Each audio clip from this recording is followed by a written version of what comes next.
Partea a doua. Da, acum mă duc. Dragostea a fost servită. Cine a comandat? S-a răcovit-o. Eu. De la SBI.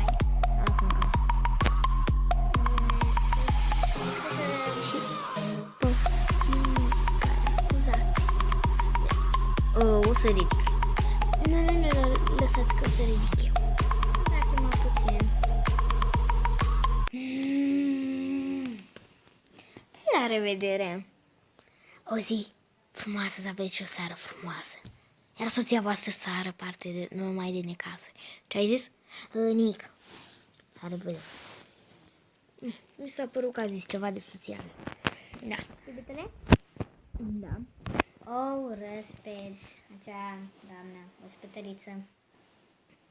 E nebună.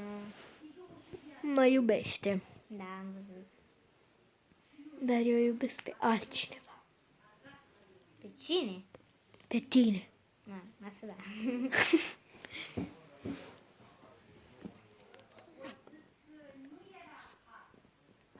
Păi da.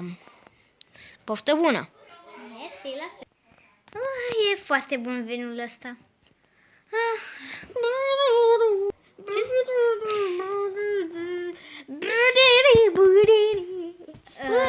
Ați pățit ceva? Azi am găsit iubirea și mi-am găsit și fericirea. Azi mi-am găsit iubirea și mă tăvălesc toată ziua. Nu mai muncesc, îmi iau vacanță o săptămână până-l cuceresc. O săptămână, în 2 zile nu va rezista și vă mă cere de soția sa. Eu sunt cea mai frumoasă de pe pământ. Sunt cea mai frumoasă de pe pământ. Sunt cea mai frumoasă și am șuvițe albe și sunt cea mai frumoasă.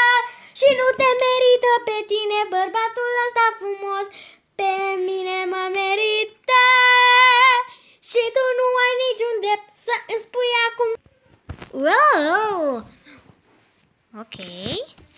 Salut, mi-am